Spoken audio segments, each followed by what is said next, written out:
Hi everyone, myself Dr. Vinoth. Today I will discuss about autoimmune disorders. What is meant by autoimmune disorders? They are diseases caused due to defective functioning of our immune system which produces antibodies and T cells that attack our own body tissues. What is the cause for incidence of autoimmune disorders? Who are more commonly affected and what are the most common autoimmune diseases? Let me explain in this video.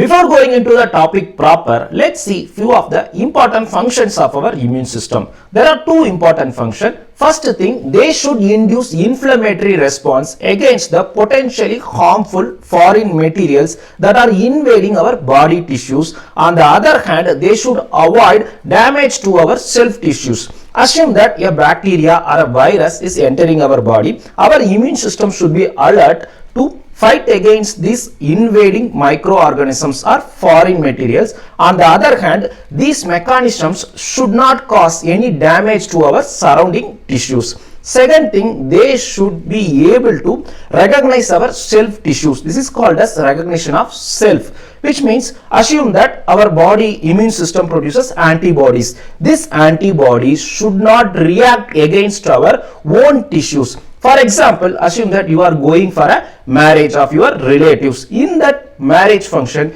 you should be able to recognize your relatives. If you are not recognizing your relatives, that may be causing some problem in your family. Similar to that, if our body immune system, if our immune system cannot identify our own tissues, it may cause or it may produce autoimmune diseases. Next topic, what is the difference between autoimmunity and autoimmune disease? Even though both these terms are used in an alternative manner, they both have different meaning. Autoimmunity means a person's body or blood contains antibodies against their own tissues, but the patient doesn't experience any symptoms or a clinical problem because of these antibodies. On the other hand, autoimmune diseases is the term that should be used only when a patient having a symptom due to these autoantibodies. So autoimmunity means the antibodies are present against the tissues but there is no disease or symptoms. On the other hand, autoimmune disease means the patient has the antibodies as well as the symptoms of the disease. Next topic, what are the mechanisms for formation of autoimmunity? There are two common mechanisms. First one, exogenous trigger. Second one, endogenous abnormalities. What is meant by an exogenous trigger? These agents come from outside the body and after entering our body, they induces or triggers our immune system to produce the antibodies and T cells that attack our own tissues. A better example will be a recent pandemic COVID-19. The coronavirus, after entering our body, they confuses our immune system to produce an increased surge of inflammatory cytokines that attack our own body tissues, mainly lung tissues. So many patients post COVID-19 or after recovering from COVID-19, they presented with prolonged symptoms or long COVID, mainly due to these autoimmune antibodies or autoimmune inflammatory markers that causes these symptoms, as well as the vasculitis post COVID-19, that is also mainly postulated due to a autoimmunity induced by the COVID-19 virus genetic materials that act as a exogenous triggers for the formation of autoimmunity. The second mechanism, endogenous abnormality. Here there is defective functioning of our immune system which is unable to recognize our own body tissues. Instead, they sense our own body tissues as a threat. So they start producing antibodies and T cells against them, which results in the defective functioning or destruction of those tissues, resulting in an autoimmune disease. For better understanding, assume this example. There is a bank which was robbed recently. Okay, so who would have done this robbery? Either some thieves from outside should have entered the bank and did the things. Okay, so this will be a exogenous trigger. On the other hand, someone inside the bank would have helped the thieves in robbing the bank. So this will be the endogenous abnormality.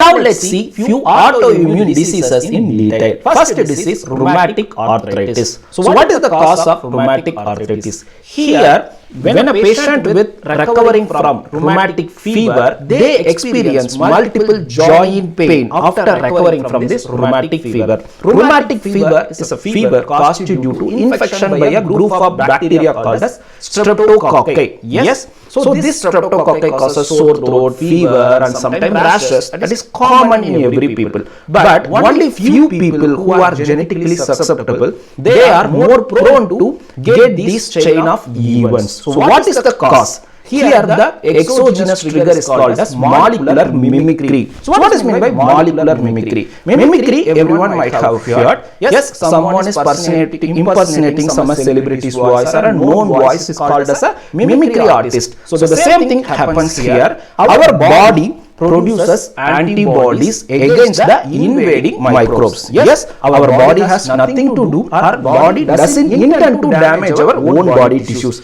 But unluckily what happens, these microorganisms at a molecular level, at a very minimal level, which means the protein level, yes, or carbohydrate level, they will be sharing few of the antigens with our own body tissues. So these proteins, whenever an antibody is directed against a protein of a microorganism, if the same protein is present in our own body tissues, that time these antibodies can cross-react or they can attack our own body tissues also. That's what happening in case of a rheumatic arthritis. Assume this example. A patient is affected with rheumatic fever. Yes, most of them will be recovering, but in very few people, our body is giving information to our immune system all over the body. So what is the information they are passing? See, someone has infected our body. Yes, they have caused sore throat. So all the body organs be on alert. Okay, but this time all our body tissues will be asking a question. See, how can we identify that person who is causing the disease? So that time our immune system gives the information that this person will be wearing a black t-shirt. Okay, so our immune system all over our body will be on high alert and they will be searching for a person like who is wearing a black t-shirt. Yes, but unluckily due to some reason our body tissues also has this black t-shirt, which means they also share some antigenic proteins with the invading microorganism. So unluckily these antibodies which are directed against the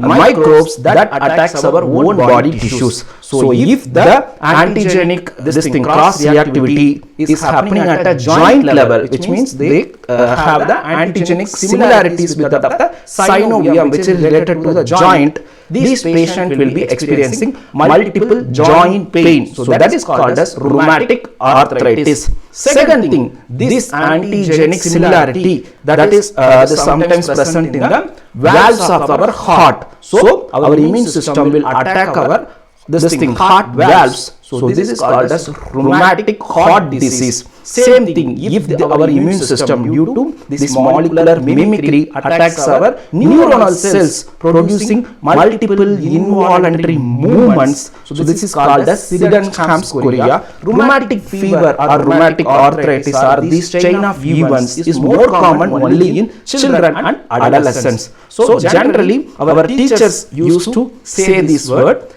Rheumatic fever will be licking the joint, biting the heart and kicking the brain. Yes, so initially most of the patient will be symptomless. Yes, and suddenly patient will be having a multiple joint pain. So that's what they will term as licking the joint. So patient will be worried like they are having a multiple joint pain, but at the same time this chain of events or this cascade of events will be already creating a very worse prognosis or worse symptoms in our heart. So that is called as bites the heart. Then the third term, kicks the joint unexpectedly or without knowing or without causing any clinical symptom. The patient will be already having the neuronal destruction. That is called the Sydenham's chorea.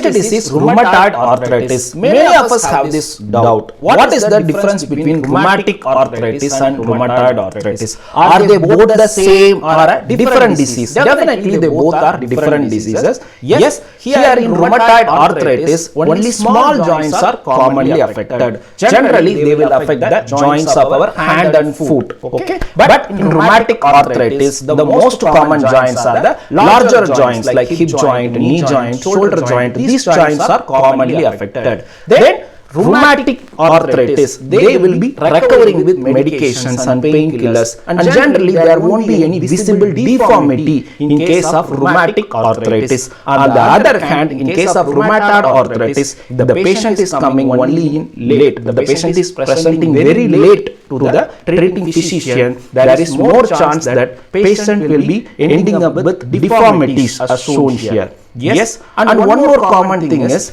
rheumatoid arthritis will be maximum time bilateral. So generally the patient will be giving symptoms as bilateral joint pain. On the other hand, in rheumatic arthritis, patient will be having migratory polyarthritis. Generally the patient will say, sir, 2 to 3 days before I had pain on my both knee joint or single knee joint. Now I am having pain on the hip joint or shoulder joint, or the pain is changing from or jumping of the pain from the one joint to other. So this will be the differences in symptoms and the cause also of more of a different origin, even though both are of a autoimmune origin. Yes, coming to rheumatoid arthritis, here there are multiple causes of, there are multiple exogenous triggers. One is an infection. It is postulated that some infections like mycoplasma bacterial infection or a Epstein-Barr virus, cytomegalovirus, after getting these viral infections, these virus genetic materials are due to these viruses, our immune system gets confused and they start inducing the autoimmunity or autoimmune disease. Or due to some patients are genetically susceptible, mainly the HLA DR4 beta genes. The patients with these genes are more prone to develop rheumatoid arthritis. Yes, and sometimes due to some environmental factors or the foods we take or the radiation exposure, they are also have some effect for the formation of rheumatoid arthritis. So what is the mechanism here? These exogenous triggers, they induce an antigen-mediated activation of T cells. So what these T cells do, they will produce more amount of the inflammatory markers like tumor necrosis factor alpha and interleukin-1. So they further stimulate the inflammatory cells. Ultimately what happens, they produces MMPs, which are called as matrix metalloproteinases. These are just enzymes which can hydrolyze our multiple joint proteins. Okay, these proteins, once they are activated, they will destroy the joint related collagen and other matrix substances, ultimately destroying the substances that are supportive to the joint, resulting in a particular deformity. This typical deformity is called as Z deformity in rheumatoid arthritis. Here you can see there is ulnar side deviation of the wrist. See, this is called as radial side and this is called as ulnar side, the little finger side. Our wrist joint is displaced in the ulnar side or medial side. Yes, on the other hand, our digits are displaced in the opposite side or the radial side. Yes, our digits are displaced in the towards the thumb. It is called as radial deviation. So it looks like nearly like that of a letter Z. So it is called as Z deformity of our wrist and hand in rheumatoid arthritis. The final topic is type 1 diabetes mellitus. As we all know, diabetes mellitus is classified into two important types. First type, the type 1 diabetes mellitus, there is decreased production of insulin due to destruction of beta cells of pancreas. So since the insulin levels are low, they are unable to, our cells are unable to utilize the glucose in a proper way, resulting in hyperglycemia, which means increased level of blood sugar levels. In type 2 diabetes mellitus, there is nearly normal level of the insulin in our blood, but our body cells are unable to utilize this insulin due to defect in the receptors or receptor resistance for insulin. Assume that a patient is, or a person is having a mobile with a type C port. Can a person can charge this mobile with Type-C port with a mini USB or a other kind of charger? No, it is practically not possible. Similar to that, that's what happens here in patients with type 2 diabetes mellitus. The receptors, the port is changed, so the insulin cannot act on the cells. So the blood sugar levels keep on increasing. Even though type 2 diabetes mellitus is common now due to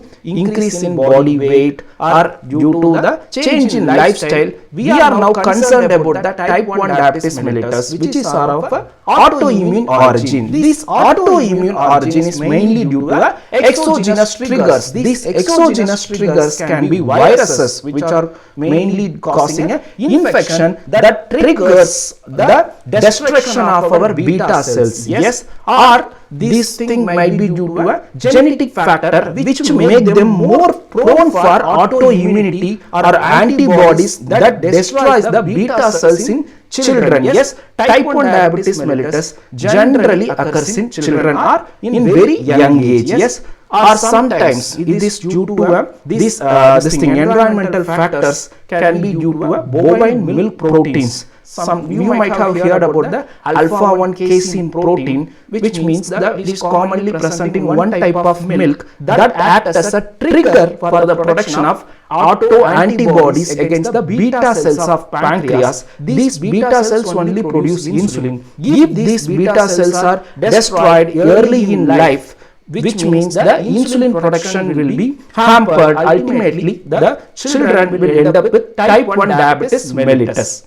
So far, I have discussed only few important points regarding autoimmune disorders and autoimmune diseases. If you have more doubts regarding autoimmune disorders, please mention that in comment. If you find this video useful, do like and share. The depth of autoimmune disorders is similar to the depth of an ocean. So it is a very huge topic. So it is not possible to cover the entire topic in one part of a video. So in coming days, I will try to cover other autoimmune diseases in detail. If you want more information regarding rheumatic arthritis or rheumatoid arthritis, do mention that in comment. I will discuss separately regarding these topics in a separate video in coming days.